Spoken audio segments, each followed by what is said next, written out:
So you said something that made me think of how Indian people learning to play the little wee drums, whose name I can't remember now, which probably sounds good. Anyway, the wee drums, tabla.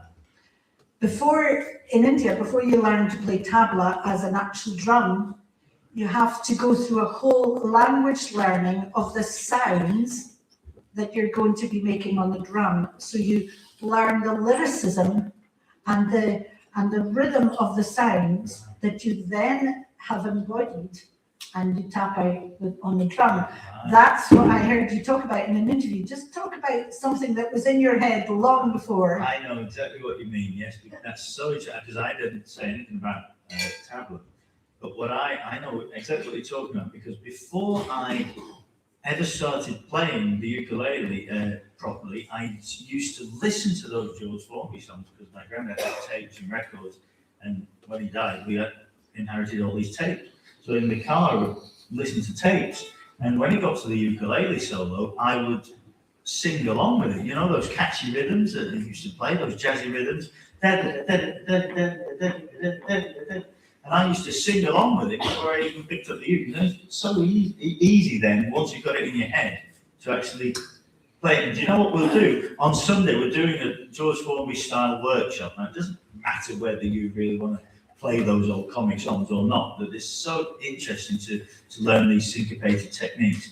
And what we do in that workshop is exactly the same. I get everybody to actually sing the rhythms before they play it, because once it's in your head and you can sing it, you're halfway to having it in your hands and fingers. So it's still a great way to learn anything musical. If you've got it in your head to start with, you're halfway there. Okay, thanks for that. We may manage a second round, because this is only the first question. But let's move on to Peter then and see what Peter's story. So thanks, Andy.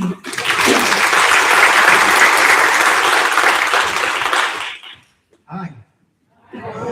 Lovely to be back. So many faces. I'm hopeless on names, and this lady here will verify that, because it's Julie, isn't it? So all the way through. Last time I was here at Findhorn, we all met up as groups and things. We were outside, at the cafe and everything. And I was calling you Julie and Stephanie, and she said, actually, it's Brittany. So I said, I promise this time I will remember Brittany. Anyway, that question to me, would you like to rephrase it? Yeah, just, well, take it as the raw question, but I think, Alec, did you maybe not know the raw question? Didn't get it at all. Right, so the starting question, when it comes to you, but just so Peter knows it too, is when did the ukulele become your instrument of choice, or when was your first connection to ukulele?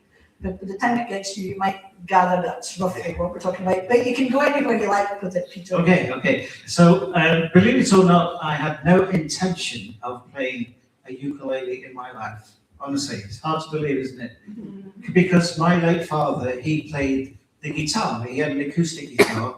And the guitar was always out in the front room. And when people used to come visit, he'd play a few tunes and everything. It was so nice to have that sort of upbringing, to have music sort of going in and everything. And I would be probably prone to this from when I was 4 years old. And, I was really enjoying what he did.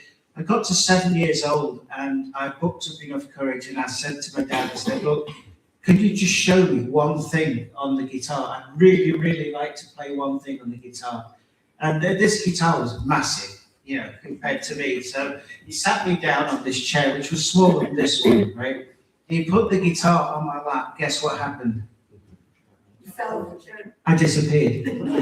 You couldn't see me, honestly. All you could see was like a little handrail at the top. So obviously I couldn't get my hand round. I couldn't see. I couldn't do anything, and it was very sad. No, it was sadder than that. And so much so, I was really building up courage to ask my dad to show me one thing on the guitar. And he said, tell you what, son, I've come across a thing years ago, and there's some connection. He said, I don't know what it is, but there is some connection between the ukulele and the guitar. What do you say? I start you on a ukulele, then we'll move to guitar. And that's exactly what happened. Yeah. So for my 8th birthday, my parents bought me my very first ukulele. And I remember it well. I think it cost less than £5. Yeah, it's in 1969, ladies and gents, probably £5,000 now. But you know what? This uke, it was no way a professional uke. It was so bad. The frets on it, the fretboard, was made of plastic. Yeah, all the frets were molded plastic. And you know how you have your dots on 3 and 5 and 7? Yeah. Say yes, Peter. Yes. So instead of that, they had screws holding the thing together. So that was my first uke, and I just didn't stop. I kept going and going and going. I met more and more people. And my parents would take me to lots of people who he'd come across, and they showed me maybe one thing, and I'd pick up that one thing and learn another thing off another person, another thing off another person, and slowly but surely things began to take off. Without taking the limelight here, there was a guy at the George Formby Society, sadly passed away now. His name's Ray Bernard, you remember Ray? And when I watched this guy play the uke, I was like, oh my goodness, Eureka, this is what I want to do. Because he played, ladies and gentlemen, he played melody. So instead of having to sing with this little squeaky voice that I had back then, I found I could pick out the tune as well as play the chords. And that was it, I was away. That's how it started with me. Go, go, go.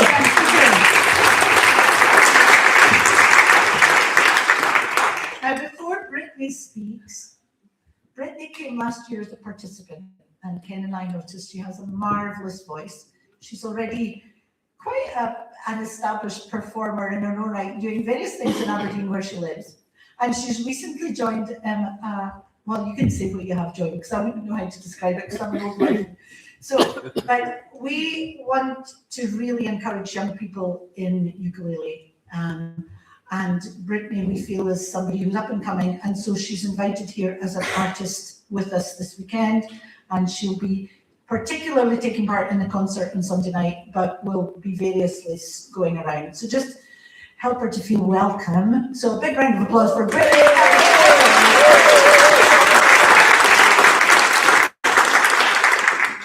Over to you, Brittany. I've not spoken in front of this many people, and I don't know how long. I've always been a singer and never really picked up an instrument properly until lockdown. But a lot of my friends, my best friend when we were teens, she loved the ukulele, and we used to sing at open mic nights. We were called the ukuleles, and I'm sure there's like hundreds of bands out there. And then I always would go to open mic nights and always be like, can someone play Valerie for me? And as soon as I had that time to myself at home, and I honestly had collected about 6 ukuleles by that point. They just keep getting bigger and bigger. I just haven't. So I would still consider myself a basic player because it's more to get my voice out.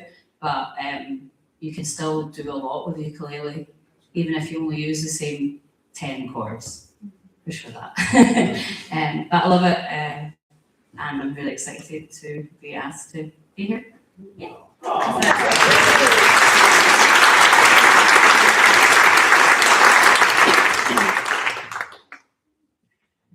this is Alex McKenzie, right? First, this is Alex McKenzie. I mean, he was about to start and I didn't even introduce him because I was just thinking about Brittany's story there. So, Alex. I know, you were wondering what those 10 chords are.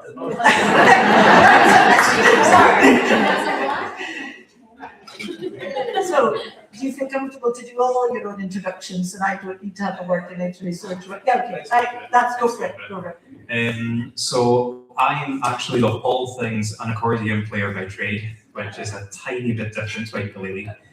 I was doing that since I was knee-high to grasshopper when I started when I was about 5 or 6. I did the competition scene to a high standard, won several national championships, did it full-time for a number of years, but I always say that music I enjoyed playing and the music I was hired to play was 2 totally different things. It's like the equivalent of being a die-hard Rangers fan and turning up for a Celtic season ticket. So it just didn't quite work for me. So I picked up the ukulele after seeing Lee Evans, the comedian of all people, playing a bit of ukulele, and I just thought it looked absolutely fantastic. It looks like the most fun that anyone had ever had ever. So I the shop where I work, then we had conveniently just happened to get our very first ukulele in stock. So I bought it and I worked with it. There was a chap called Leifers Kapana. I don't know if any of you have heard of him. He's a Hawaiian slap key ukulele player. He's absolutely phenomenal. If you haven't heard of him, please search him up because it's a real treat. But I happened to see him play something quite early on after I bought my ukulele, and I was just, my jaw honestly just hit the floor. And I just always thought I want to be even vaguely as good as that. So I bought it for fun with his style in mind. And that's what I've always tried to keep it, just as a little fun thing to do on the side, and that's what I do with it. I never ever do it for money or anything. I do it for fun. That's it, and it's an incredible instrument. I absolutely love it. So yeah, I get so much enjoyment from it. I'm not letting you to let go of that microphone yet. Do you really think for you, ukulele is just a little fun thing to do on this side?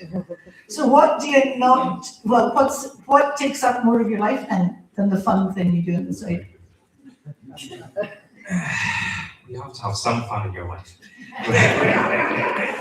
So obviously it's a big part of my job in terms of selling them, setting them up, repairs, tuition, but in terms of the playing side of it, then that's the fun thing. I have my little boy, he's 20 months old now. I get up at 5 a.m. every single day, so I can say I do at least an hour's practice before I leave the house in the morning.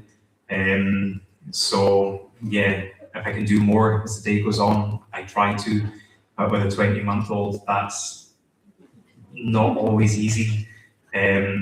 But yeah, that's the fun side for me, is just sitting there, just working out the next song I want to play, how I want to go about it, and then seeing it take shape. So yeah, that's. How many ukuleles do you own, Alec? 2. 34. Well, that's just it. You see, that might sound excessive, but my wife has 35. I think it's fair to say that she's the one with the addiction and not me. One of mine is a double neck, so you might think that is double, but we'll not go down that route. So your wife plays ukulele too? Yeah, my wife plays ukulele. My wife's actually a very talented singer. She's never ever performed with it. She just simply sings for her own pleasure around the house. But she's a very good ukulele player, but again, it's difficult to find the time to sit down and work with it when you're obviously trying to do a juggling act with everything else at the same time. But it's one of those things. She keeps meaning to get back to it. But no, she's a very good player. She's a very talented singer. Very talented, whereas I can't sing at all. Anyway, right, we're going to finish the one. Yeah, we had our playlist on the MP3 in the car on the way down, and we always like to be some nursery rhymes on for Wee Man as well. And if I do say so, I did a really good Wheels on the Bus on the way down. Yeah. Thank you, Alec.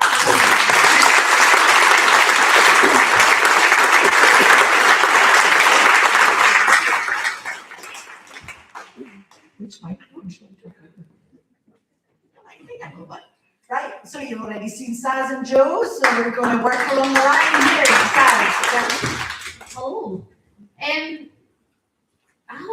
do you know, I actually don't really remember where I first got a ukulele, but I had one. And it's a really nice sunburst kind of tobacco colour Mahalo. It's probably the nicest Mahalo ukulele I've ever seen, and I still have no idea how it came into my possession.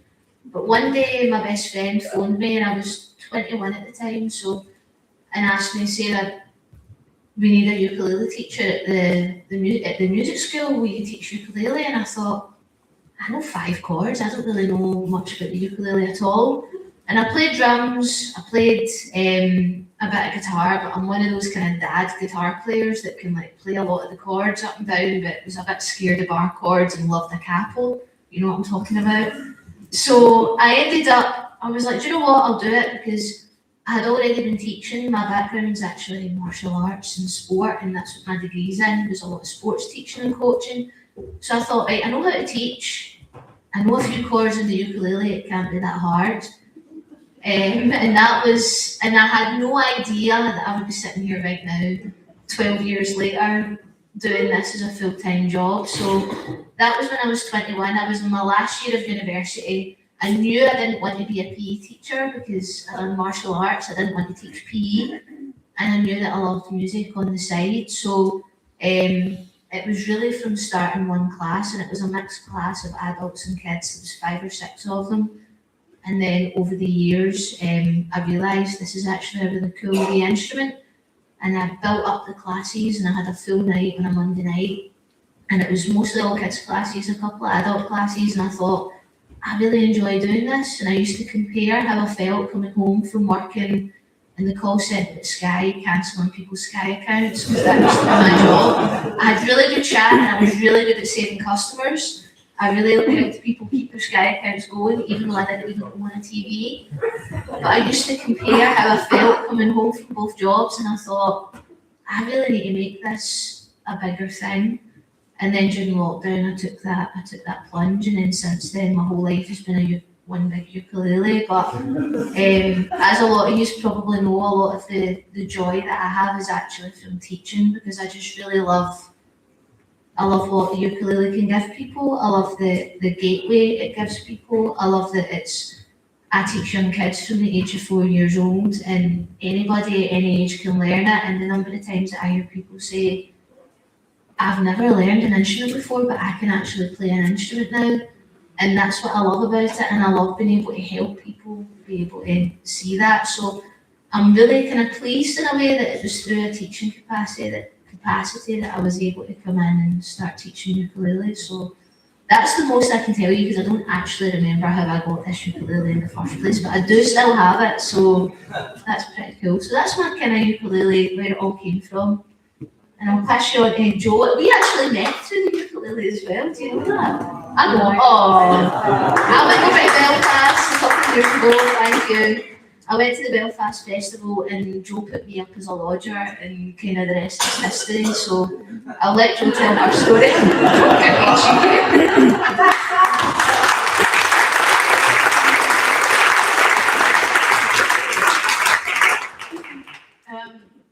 So I had a friend who had broken up with their partner after 25 years, and they played the bass and they played guitar. And I thought the best way to make them feel happy is to buy them a ukulele. So I did. But the ukulele, I bought a second-hand ukulele. I went to a really dodgy part of East Belfast to buy this ukulele. And there's a really nice guy in the house that we went to. And he talked about a ukulele jam that was in Belfast. And we bought the ukulele. It was really, we had no idea what we were looking at. We're like, it's a ukulele. It's got 4 strings. We'll take it. And we got the ukulele. We gave it to my friend, who was very appreciative, and said, look, we're going to take you to this jam so that you can go and make new friends. And we went to a pub in Belfast called the Sunflower. And there's a big sign outside that says no naked sunbathing. And it has like a cage to get in. You have to walk through this cage. So it's really a good old Belfast bar. And we went in, and there were maybe 30 to 40 people in there all playing ukulele. And we went in the first night and thought, this is amazing. And my friend Trish played the ukulele, and she had a great time. And then I thought to myself, I gotta get myself one of those. So I did. And that's how I started playing the ukulele. And that Belfast ukulele jam, I started off knowing one chord, which is C, correct. And that's how I learned the ukulele, by going there and just playing. I didn't ever practice, I just played. And 5 years later, I ended up, our leader left, and there was another guy and myself, and we thought, we'll try leading this thing. And I became a co-leader of the Belfast Ukulele Jam, and then led it for another 5 years before moving over to Glasgow and becoming a Southside strummer. So yeah. So yeah, that's my story about how I found the ukulele. Wow.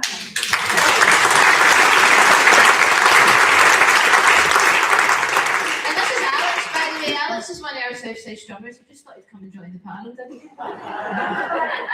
He was sitting behind and I realised he couldn't see, so I He's sitting with invited his him. pal, that's it. Yeah. He's sitting with his pal. Yeah. I've decided I won't ask any more questions, but you're not getting off with going away. So I'm going to now, if anybody out there has a question for any one of the panelists, so we'll just sort of, spot question or popcorn, we sometimes call it, just so not everybody needs to answer it. So does anybody have any questions that they'd particularly like to ask any one of our people? Come on, don't be nervous. I mean, don't be shy. So I'll come and stand to the side. Oh, I won't need to because Ash is being the runner. We're very equipped at that in the Universal Hall. Yeah, you're live. So say your name and then it just. My name's Colin, and it's a bit of a cheeky question, but I've actually had a lot of trouble with Sky recently.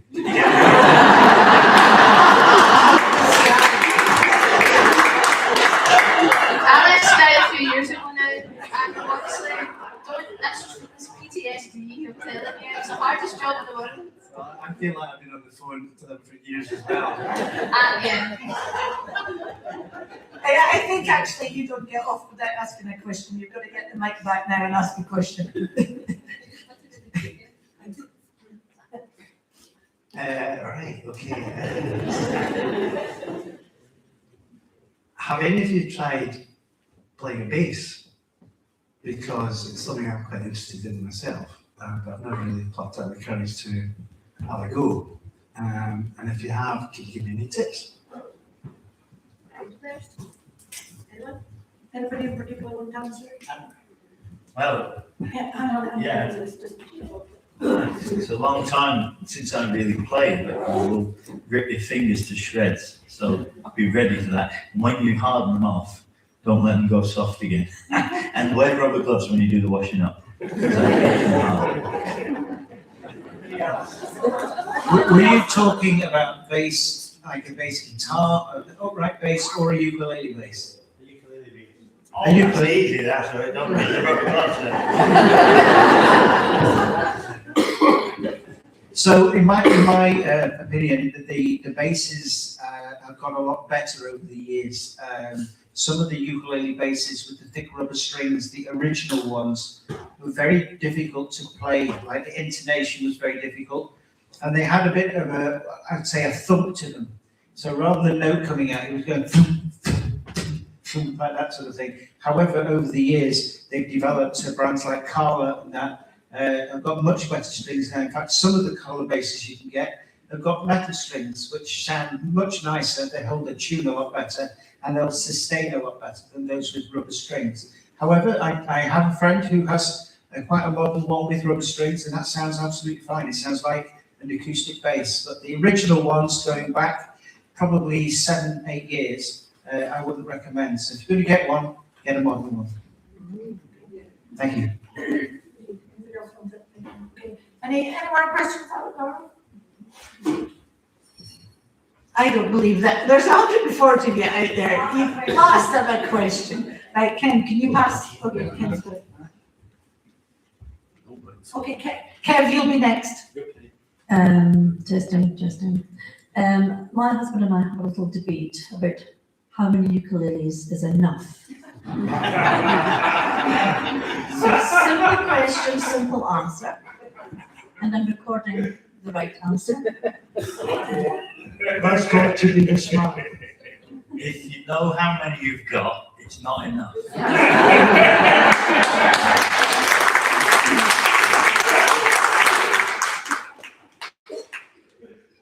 I have 3 ukuleles, honestly, and I travel the world with them. That's it, 3 ukuleles.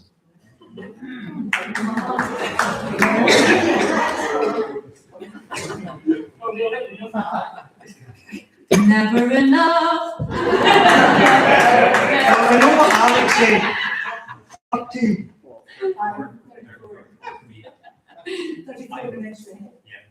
I always just try and think one more.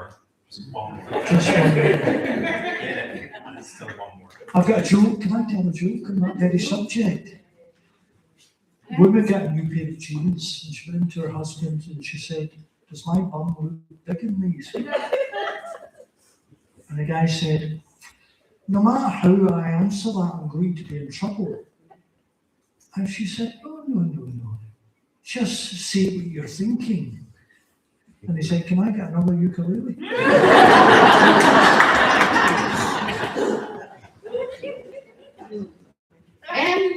I think each type of ukulele serves a purpose, doesn't it? Because you've got to have you have a soprano, you need to have a concert, you need to have a tenor, you need to have a low G, you need to have a high G, you might need to get a baritone. I think if you've got one of each that serves a purpose, that's fine. Because I have like an electric one that I use for the band, a low G one that I like to use when I play, I like a high G one sometimes if I'm teaching.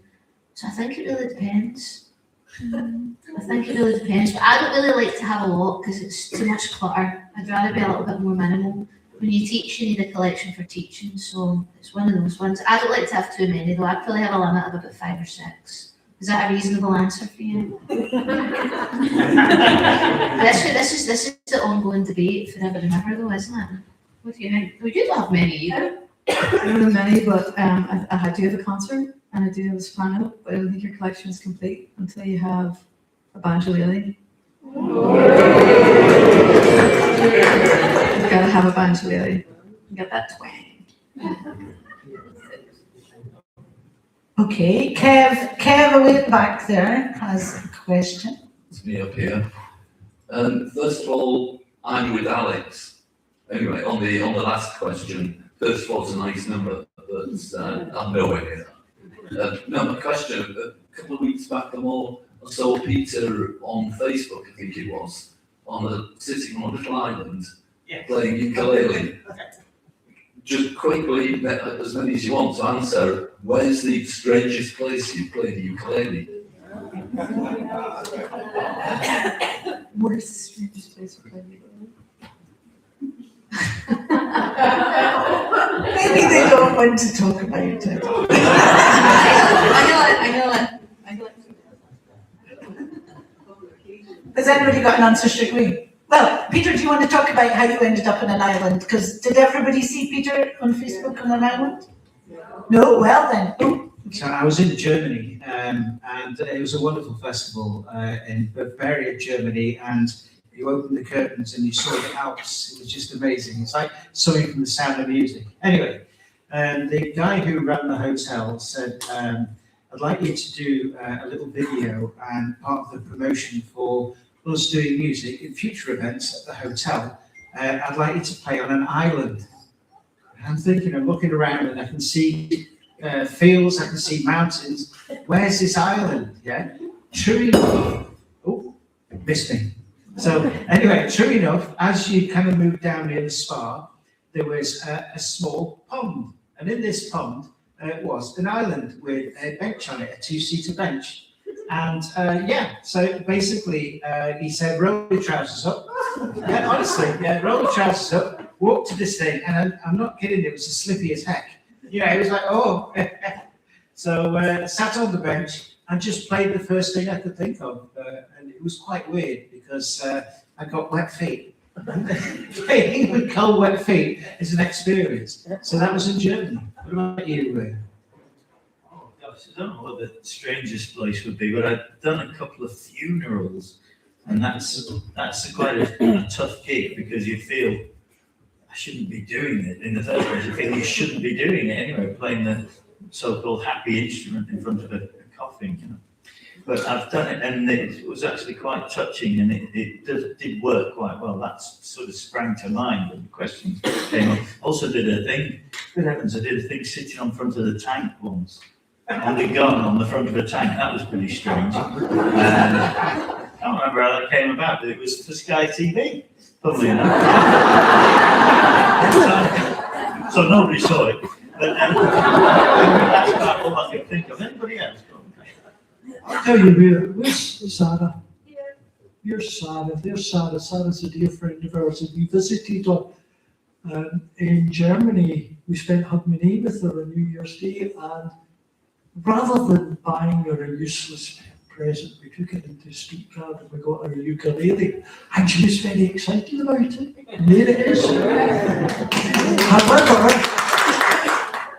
on the way back on the S-Bahn, which is a suburban train, she said, teach me now. So we got the ukulele out and I gave her a first lesson on an S-Bahn going between Stuttgart and the little village she lived in. So it's great to see her. So, with the ukulele. Is there anybody out there with a question that they're just desperate to ask? You know you've got all weekend. Oh. I don't need microphone. Yeah. More ukuleles or more pairs of shoes? All right, do you have more ukuleles and more pairs of shoes?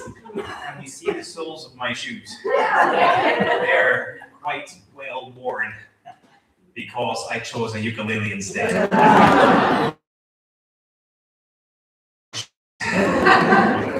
Opposites attract. Have you got more ukuleles and pairs of shoes? Whoa, that means there could be a lot of pairs of I shoes. do like the same shoes, but I wear the same shoes. So they last on. Yeah, I'm not a very confident person. Yeah.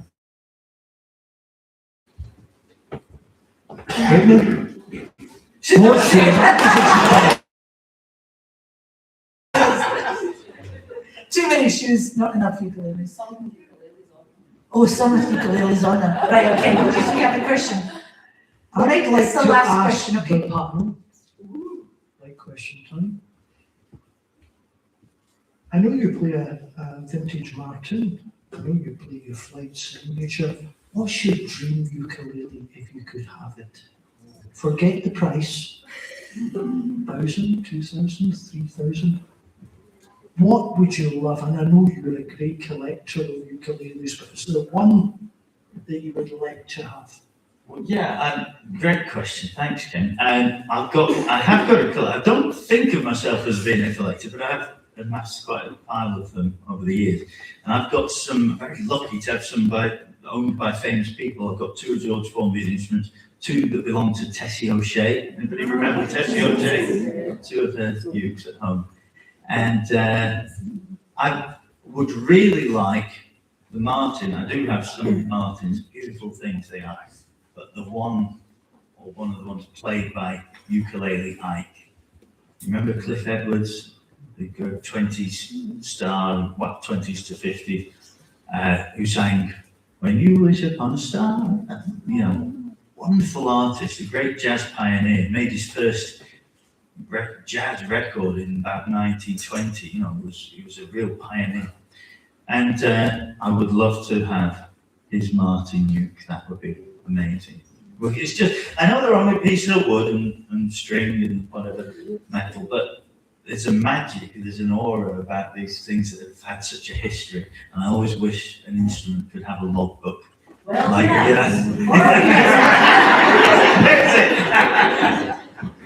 Don't say the Peter Moss signature. No. I do enjoy that instrument very much indeed. However, if money was no object, I think I would really like to own a Kamaka anniversary edition with all the bells and whistles. You may have seen them on Facebook and that now and again. They'll show you that on the fretboard all the inlays are absolutely amazing. The backs of the ukes are amazing. Does that make them sound better? Maybe not, you know, but to have one of these deluxe Kamaka limited edition ukes retailing for around, in dollars, $10,000. Wow, absolutely crazy. But wouldn't it be nice? Yeah, that's good. I really don't know. I've not looked at any really expensive ones yet, so. We've got some lovely ones in the top for you. Alec has so many. And he's in the trade. But there must be something we would like. I would love just a koa kanilea. Don't care about anything else. That's my dream ukulele. Thought it for years. Just, yeah. Thank you. Saz? I mean, I've never been the biggest, like, oh, it's got this wood and it's got this and that. I'm very much the one chooses the wizards, the ukulele chooses, the person chooses the ukulele. You kind of get a feel from it. I mean, I do stuff for flight, so I've got a lot of really nice flight ukuleles, but there's a lot of nice ukuleles out there. Actually, the thing that keeps coming to mind when they've been talking is when I was in Thailand and I was in Chiang Mai, there was a Luthien. Nobody knew who this guy was. He didn't have a Facebook, he didn't have a social media. And I just remember playing the ukuleles on that stand and thinking, wow, this is brilliant. And I wish I could take this home from Thailand with me. And I will never find out who that guy was again. It was just one of those things. I don't know, I like something that's quite authentic. I like something that's been made by the heart as well, which I know is really kind of opposite from me being like, oh, flight.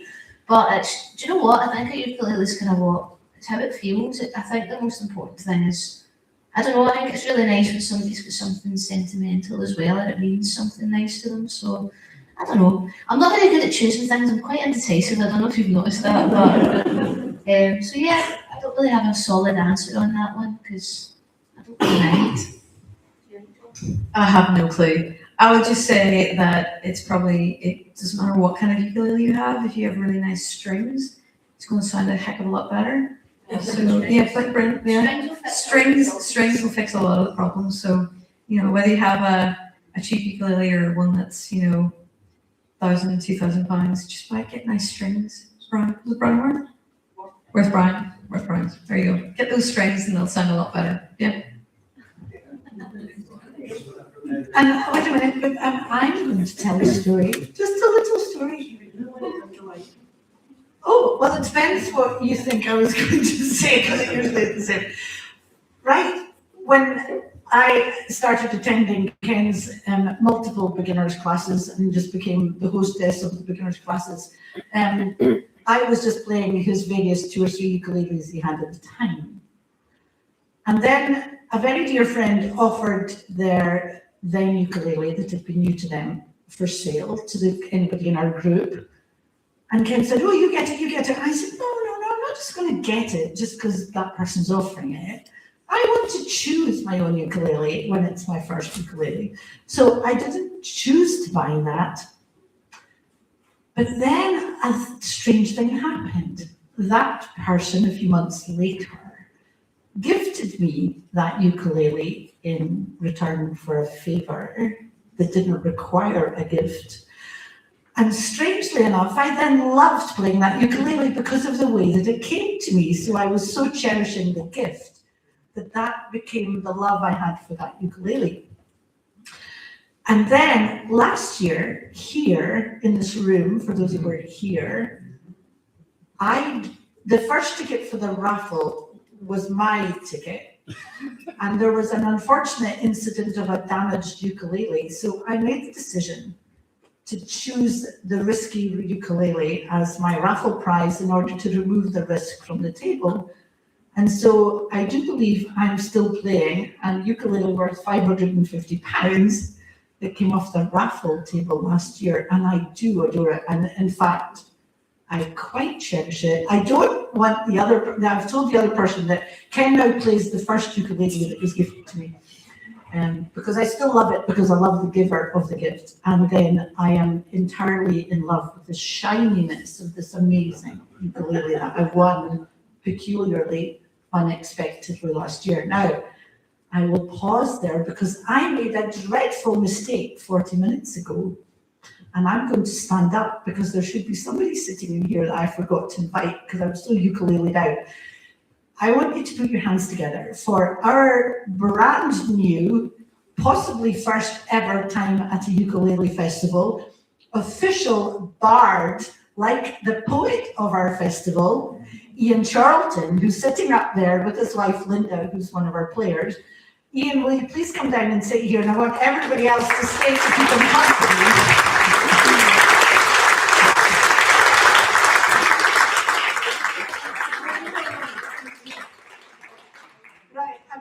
Sorry, and I entirely didn't remember to invite me as a friend as well. So Ian is our official festival bard, and Ian is going to be writing poetry all weekend, and well, he'll take some breaks to eat and drink and things like that. Yes, I know, and I'm guessing you've written one tonight already. Well, you see, I was going to ask. So at various points, we're going to just invite him to come down and intersperse the singing. So as the finale of this moment of Have you enjoyed, by the way, so far, have you enjoyed what we've done tonight? Very good. Thank you, Peter. Very good. So, Ian, you need to do a wee bit of introduction before you read your first poem of the festival. So I will give you the microphone and you can tell us about how you didn't have your first ukulele. Sorry, I'll give you this and you can say anything you want for a few minutes and then read your poem. Good evening, lovely to be here, yeah. So yes, I'm probably the only person in the room without a ukulele. My wife started playing, sorry? No, my wife plays ukulele and I've been writing poetry for about 15 years now. And when Ken suggested that I come along and do this, I said, yeah, amazing, it'd be great fun to do. So I've been to a few of the ukulele lessons. Some of the people from the Forest Group will probably recognise me. So I've got some pre-written poems that I've written over the last sort of 2 or 3 months. I went to a ukulele session about 3 weeks ago and I wrote a poem during that session, which is one I've now got in the locker. But then while I was sat here tonight and they were strumming along playing all the music, I started writing, because I certainly don't writing I love. Most of those songs, to be fair. And I just started writing about the songs. So it's rough as anything, but I can try and read that with my bad handwriting, written in the dark, and see if that comes off about all the songs that you strummed along to earlier. So I could do that if you like. Yeah. You could have said that. Shouldn't ask me, should I? So here we go. Okay, so I've got some light on my page. Now bear in mind this was written in however long it took you all to play it, and there's been very little editing, so I couldn't see what I was doing. So we'll see how it goes. Open, loud and proud, just like your water, rousing and raucous, babbling rising, my credence, clear water. Skip the revival bit because it doesn't scan, reminds me of American Werewolf in London, fam. Stomping and stamping and rocking as Saz and Joe light the festival fuse, strumming along to the Elvis classic, blue suede shoes. We all got beats, rhythm and rhyme, sing and play, you'll always be in some kind of time. Call and respond to a la la la harmony, Crocodile Rock and Elton John, flamboyant varieties. Forever young, when rock and ukulele bring the heat, to dance, swing and sway, the brave can stand and twist their feet. Made in Scotland, never musical sing-along strangers, we're on our way to ukulele heaven in the Hibernian Proclaimers. 500 miles and more to be at Findhorn's beautiful door, 500 strong, strum along for 24 hours or more. I'll take it down and play it quietly. Everyone will whisper, a poignant moment to caress the strings a little less crisper. Changing shape, moods, and atmosphere creates drama. You know what's coming next, don't you? Let's bring the weekend's love, joy, and positive karma. I really wanted to rhyme karma with llama, but couldn't find a way to segue except for a local farmer. And clap, clap, clap us to a Queen classic. Imagine we are playing a massive stadium live and 100,000 strong are all ecstatic.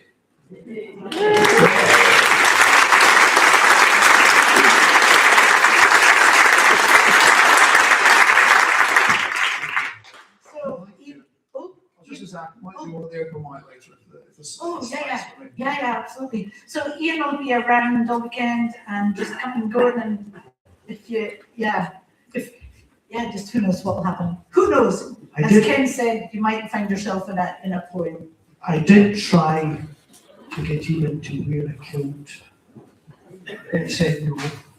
So Peter Moss is going to wear one instead. Yeah, kilt, I've got one for you.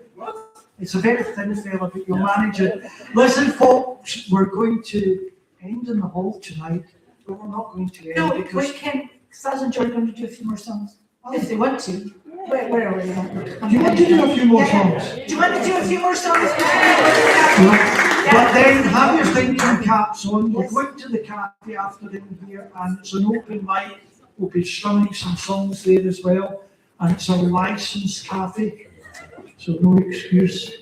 Until midnight, yeah. Can I make a couple of just announcements? Sorry, again.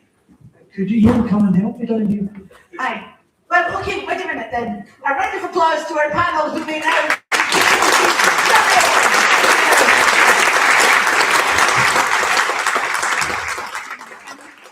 Thank you, guys. while they're going away, I'll just tell you a few things that could, right. The cafe is open till more or less midnight every night. It's a special arrangements. Normally it would just be open 10 till 4, 10 till 5, so they're choosing that kind of thing. Tomorrow at lunchtime, they'll have a one-pot meal. So it'll just be first come, first served, and when it all runs out, it runs out. At the coffee break times, or just in between workshops, because obviously you could never serve 140 cappuccinos in half an hour. They will have jugs of filter coffee, and obviously teas that just don't be a bag that goes in a cup, so that stays easy. So they'll have constant hot water and jugs of filtered coffee if that's your preference. Prior to the Saturday and Sunday evening concerts, it's quite helpful if you pre-order the drinks you'd like to drink at the intervals. So go into the cafe before you come into the hall to order and pay for the drink, and then they can have them made up during the first half. And what else? Aidan, will you just come down here? Aidan, is that right, Aidan Smith? Aidan, oh my goodness, is that you? Am I pointing to the wrong person, so it's not you? Where's the guy that makes ukuleles? It's upstairs. Oh yeah. Can you come in? Can you come in? Yeah. Can you come here? Can you come here? Sorry, I was hiding. Yeah, sorry. I'm nearly forgetting, but it's Aidan. This is Aidan. From somewhere in England, and you could tell he was more by himself, and he contacted us because he used to be a cabinet maker and he makes his own ukuleles, which are quite substantial. They're along just behind here. Do you want to say just a little bit about your ukuleles and how people can come and touch them or not and buy them preferably? Hi, this is, I didn't think this was going to happen. Our secrets are put together. You can play them. You go, I really like this, and then you have some hash. It's as simple as that. Basically, and then just come and ask lots of questions. And the best thing is, the problem is they're all so different that you just need to go, I like that, what's this? How does this work? What do I need to do with this? Do you have any strings? I go, no, you need to go downstairs and tell us. That sort of thing. So, I don't really do much talking. Just sticking one together.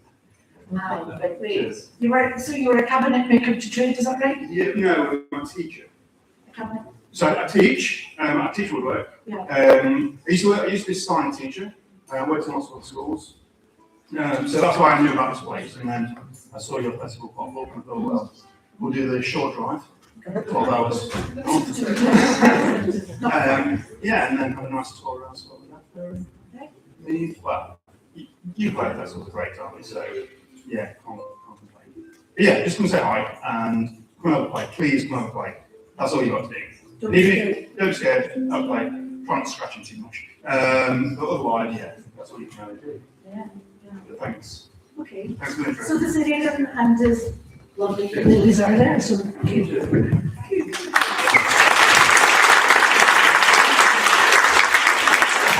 You'd be unfair to not then advertise the other people who are selling ukuleles downstairs, which is Penguin Music from Thurso, the most northerly ukulele selling music shop in Scotland. Orkney and Shetland don't have music shops anymore, and the Western Isles have no music shops.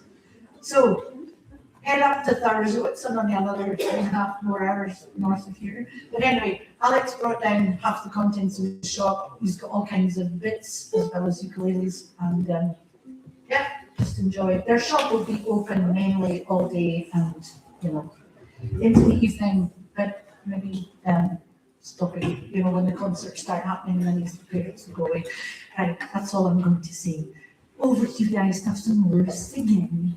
Okay. Hello, there.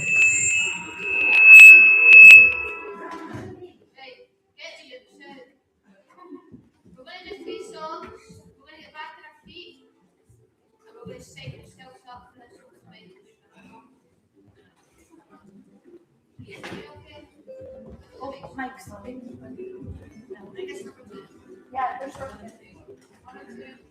Oh, there we go. Right. We're going to shake ourselves back up. We're going to get on your feet. We're going to play Folsom Prison Blues. The first time out, we're going to go a nice steady pace. And then we're going to pick things up and crank things up a notch. So let's get ourselves psyched up for this open mic. We'll do 3 songs. 3 songs good? Yeah. Cool. All fun bluesy kind of numbers that I know you all know the words to. So this is Folsom Prison Blues, and we're playing this in the key of G. Ready? Starting on G. A 1, 2, 1, 3, yeah.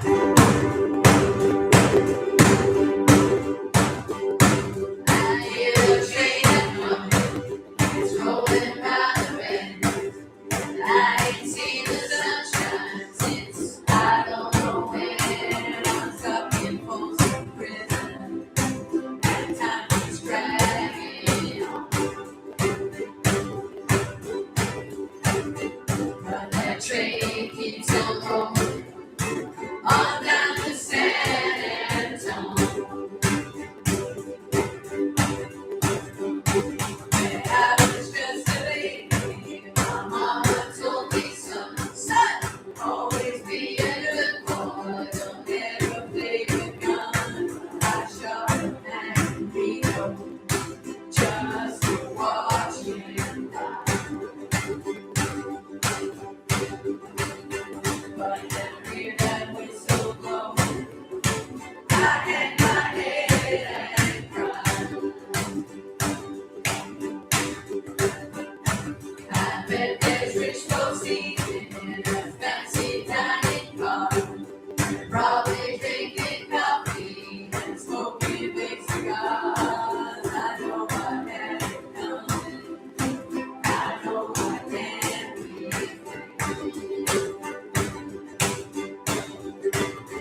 but those people keep on moving, and that's what tortures me.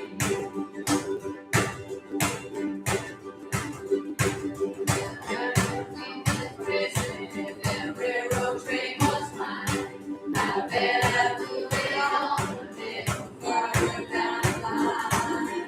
Far from Folsom Prison, that's where I want to stay.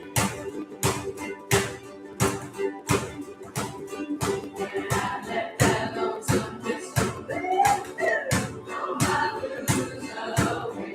All right, little fox coming. Here we go. 1, 2.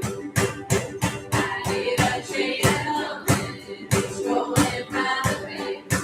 And I ain't seen the sunshine since I don't know when. I'm stuck in Folsom Prison, and time keeps dragging on. But that train keeps on rolling on down to San Antonio.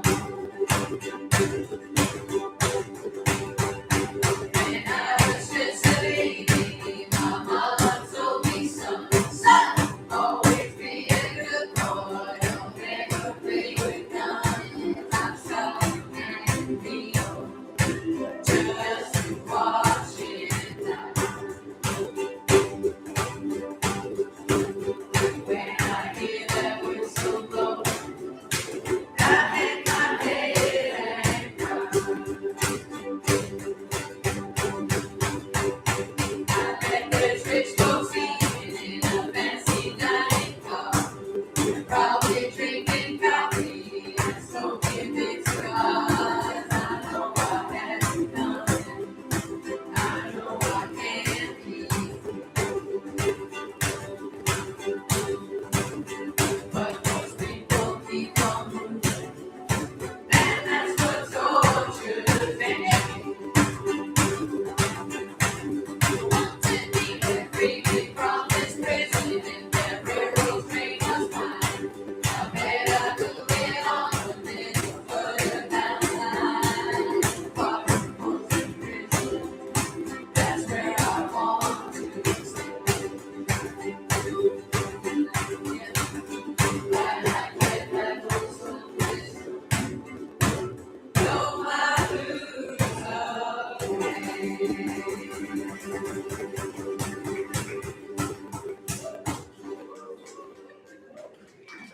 Give yourselves a big cheer in the end of the song.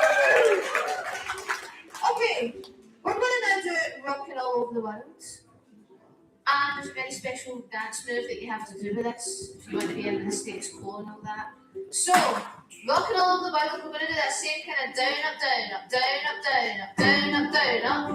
But we all know what to do when we get to the chorus. And I like it, I like it, I like it, I like it, I like it.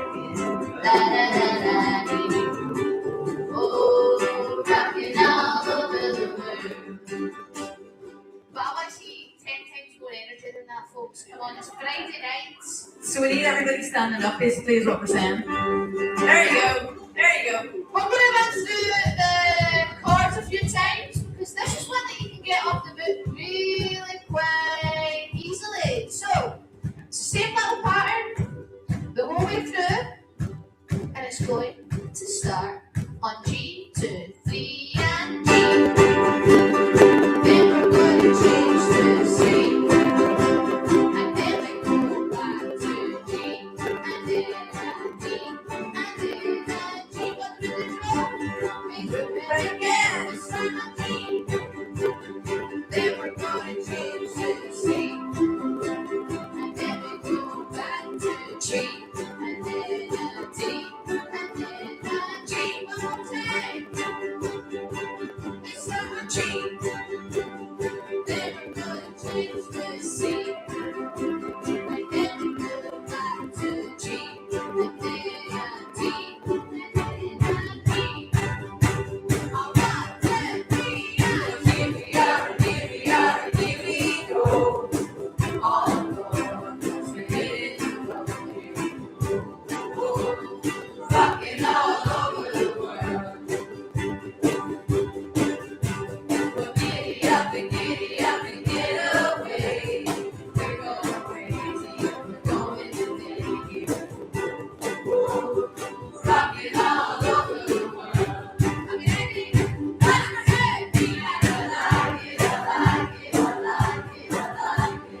I like it. Rocking all over the world. Gonna tell your mama what I'm gonna do. Come on now, your dancing shoes here. Rock it all over the world. And I like it, I like it, I like it, I like it, I like it. Rock it all over the world. All right, acapella, hands in the air. And I like it, I like it, I like it, I like it, I like it. Oh, rock it all over the world. 1, 2, 3, and I like it, I like it, I like it, I like it, I like it.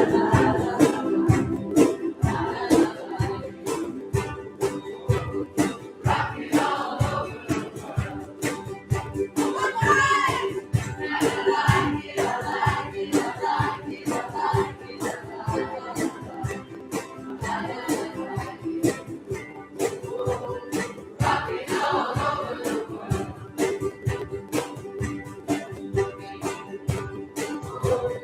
Rock it all over the world.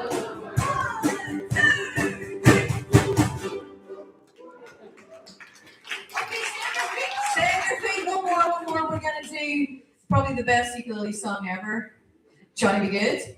So we're gonna do that. So again, it's a nice easy one. You just got 3 chords to remember. You got A, you got D, and you got Lee 7 in there as well. Okay, so Johnny Be Good.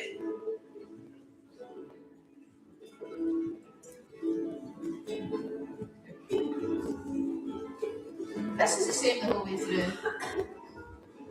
Down up strumming, straight down up strumming for this one. Ready? All right, so here we go. 1, 2, 1, 2, 3.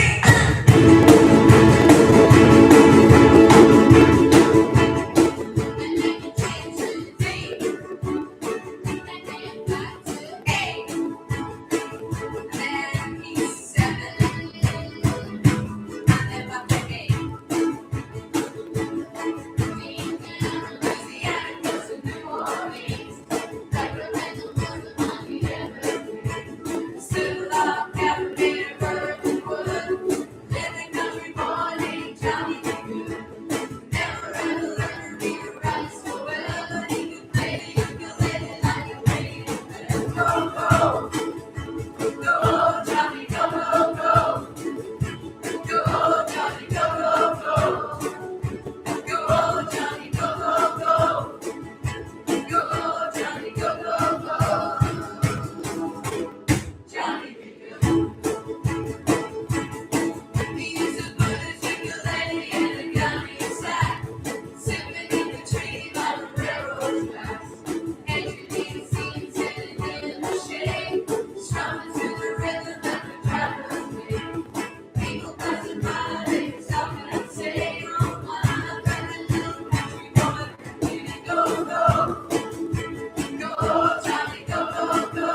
All right, folks, that's it. We're gonna see you in the cafe, so if anyone wants to do a wee open mic, come and have a chat to us, and we'll get you all hooked up and set up for that.